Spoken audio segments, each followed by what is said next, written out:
Hello and welcome to a very special podcast series, Unusual Suspects. I'm your host, Gaurav Chaudhary. This is a series about unraveling stories of entrepreneurs, investors, and businesses that are disruptors yet not in your face. Their disruptions have consistently delivered on the purpose and the mission they embark on. Their values are as strong as the mission.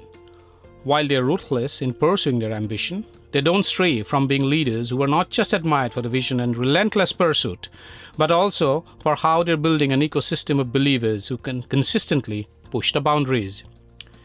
They allow principles to take precedence over ad hocism. For them, profitability is as important as scale, creating and leading new categories and innovations. In each episode, I speak to one such leader, or leaders, talking to her or him or them about their businesses, lives, inspirations, interests, challenges, pivot moments and turning points, successes, failures, agonies and ecstasies, and of course frustrations and little joys. It is as much about their personal life stories as about their entrepreneurial journeys. Unusual Suspects streams on Earshot.in, Spotify.com, Apple Podcasts, Google Podcasts, moneycontrol.com, and a host of other podcast streaming platforms. For this episode, I'm delighted to have Shravan Shroff, co-founder ESOPDhan, a newly set up company that lends to employees of high-growth companies to exercise vested ESOPs. The RBI-registered NBFC firm is targeting high-growth companies and deploys proprietary tools for making funding decisions. Shravan is known for changing the script when it came to film distribution by setting up a chain of single-screen cinemas and then moving into multiplexes through Fame Cinemas. He changed the name by bringing in PE money, India Value Fund, into the sector. He led a successful IPO for Fame Cinemas in 2005 and then exited the business through a strategic sale to Inox Leisure. By leveraging his deep understanding of finance and legal issues, Mr. Shroff plays the role of an active angel investor with over 50 investments. His notable investments include Get My Parking, Ola, Peabody, Far Eye Technologies, Vista Rooms, Exotel, Arav Unmanned Systems, ZipDial, O Rooms, Rubik's Data Sciences, and Earth Rhythm, among others. Welcome to Unusual Suspects, Shravan. Thank you, Gaurav. Shravan, let me start with a very basic question. How would you describe your company? Are you an NBFC, a fintech company, or something else? So, in terms of the legal structure, Gaurav, we are set up as an NBFC. We are in the business of lending to employees of high growth companies. But the NBFC structure is just the legal structure to help us make these loans to employees to convert their ESOPs into equity. So that's what we do. We use a variety of proprietary tools which help us make that decision. Now, if the usage of that proprietary tool gets me to be known as a fintech, so I'm a fintech. Honestly, I do not give too much importance to these names as such. The legal entity is an NBFC, but the main business, what we do is give loans to employees of selected companies that qualify post our diligence, help convert the ESOPs, vested ESOPs into equity. That's what we do. Right. And take us through your experience with startup teams over the years. What are the major concerns of employees rewarded with ESOPs that you can list out? And these are solutions that ESOPDhan is probably providing. Sure. So here's what it is, right? When employees are given ESOPs, ESOP essentially a employee retention tool. That's where they originally started out from. It works for the betterment of the employee as well as the company, because what companies can do is pay slightly below or below fair market value in terms of the salary to the employee. So there's a cash flow saving. If the company does well, which we hope that companies should do well, that's when the ESOP really comes into play. And the ESOP is always issued at a discount to the fair market value. So if the company does well and the fair market value goes up, the employee stands to make a lot of money. So it works on a win-win perspective for the employee as well as the employer. The problem really is that there is a perquisite tax that is charged by the government which is the difference between the fair market value and the exercise price. And that becomes payable upon exercise of the vested ESOP. That's where employees have a problem because there's an immediate cash flow outgo for them. And that's exactly where ESOPDhan comes in and funds the exercise price as well as the perquisite tax for the employee to the company. I would like to know what would be the estimated value of vested ESOPs by employees of Indian startups till date. It would be upwards of more than 10 billion, I would reckon, isn't it? So when you look at the startup, the way we've done this startup segmentation, we look at only $500 million and above in terms of the shortlist of companies, because we don't do very early stage. We do more mature companies, typically over $500 million and above. So when we ran our analysis, you're absolutely correct that the value of the vested but not exercised ESOPs for Indian companies, which are $500 million and above, is a mind-boggling $10 billion. And that's the space that we are playing in. It's needless to say we are not funding all of them, but just in terms of the market. Yeah, absolutely. And what is your current loan book size? How many employees from how many companies have borrowed from you so far? So we've funded about 25 employees, and the total loan disbursed thus far is approximately 20 odd crore rupees. We've just started a couple of months back. We are in active discussion with another couple of companies. We actually work first with the company, and only when the company understands our value offering and it works for the company and for us, that's when we run an open townhouse with employees. So we market first to companies and we agree on taking the scheme forwards. That's when we open it up to employees of the selected companies. What is your business model? How does the unit economics work for you? So the unit economics is as follows, is, as I said, that there is a perquisite tax which is payable and the exercise price. We fund that to the company on behalf of the employee. So the employee becomes our borrower. We become the lender.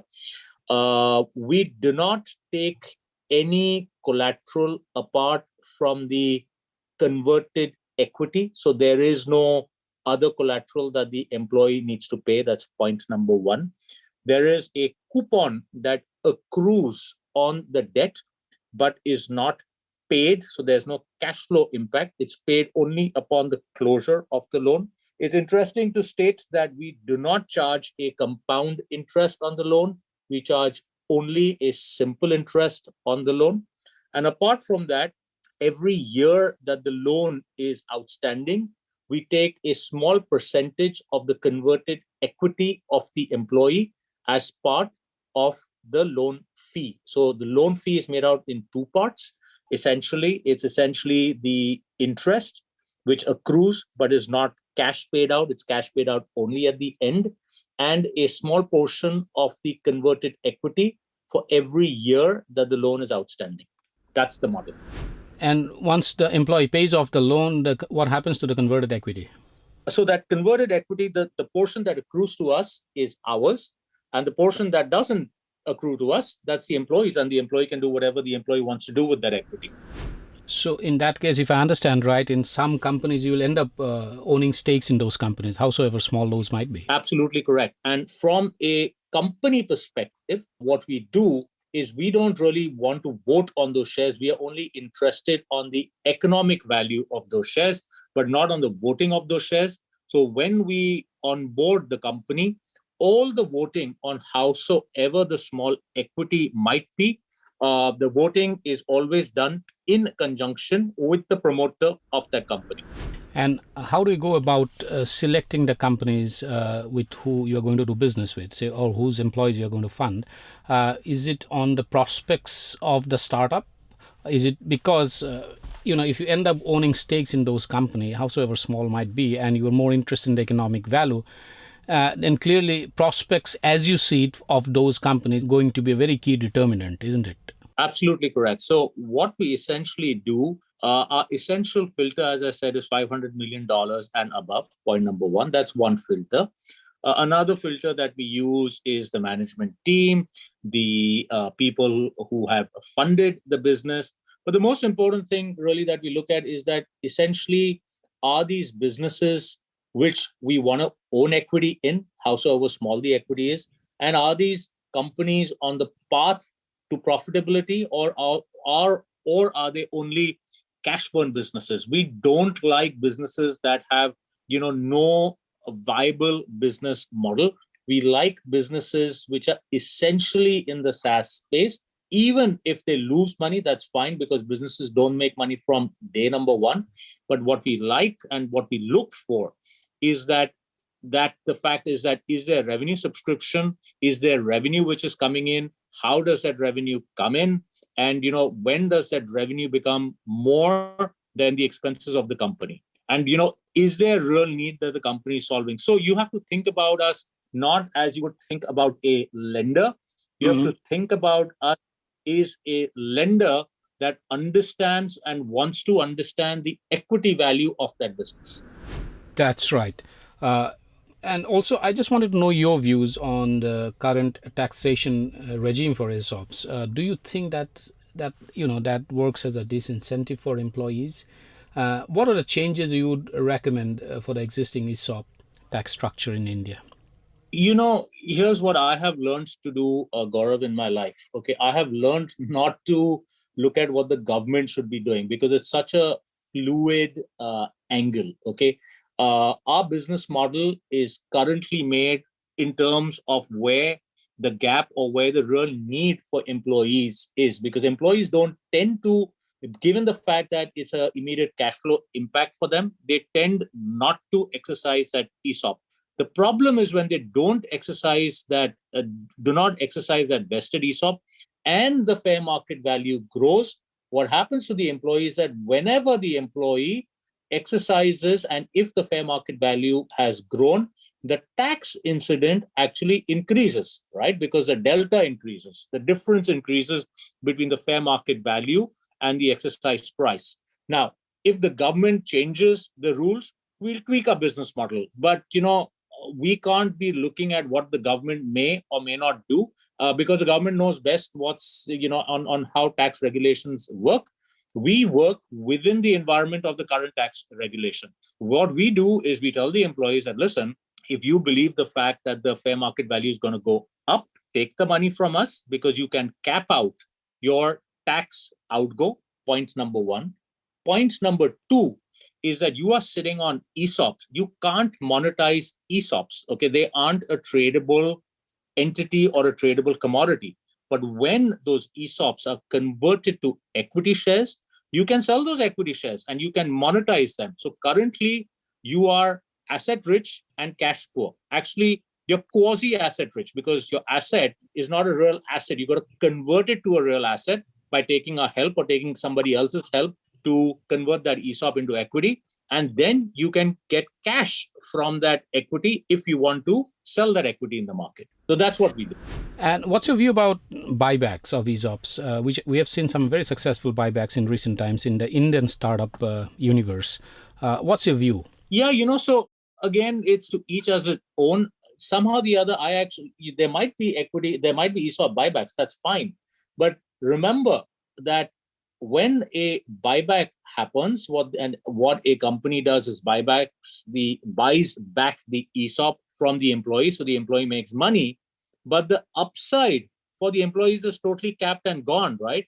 Tomorrow, let's assume the fact, if you had ESOPs in Amazon, if Amazon would have bought back your ESOPs when Amazon was a fledgling and just had started out, how would you have felt if you would have had converted equity of Amazon currently, as compared to have selling your ESOPs to the founder or the management of Amazon 20 years back? That's for an employee to think through. But the thing with this is that the employee is probably not, there's a bit of an information asymmetry at play here too, because the employee is not in the best position to, take a look or take a call on the prospects of the company in the medium term or the long term, as compared to the management, because the management is one which has all the information matrix is there with them. So how does an employee go about and taking a long position call on the prospects of a company that he or she might be working in currently? And that's a very fair question. Very fair question. Let me take a stab at it.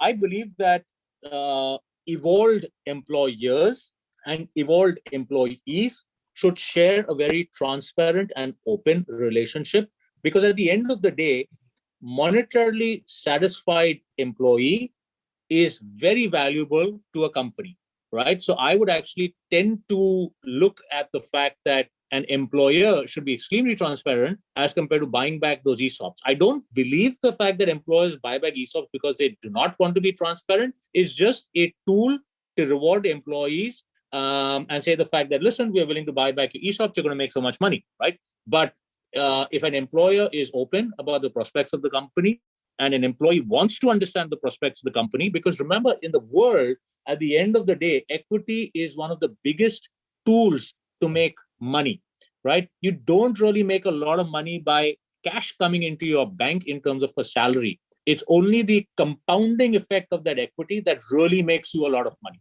And there's not Absolutely. one, there'd be a million and trillion examples around this. Absolutely. And from an employer's point of view, salary is expense and equity is wealth.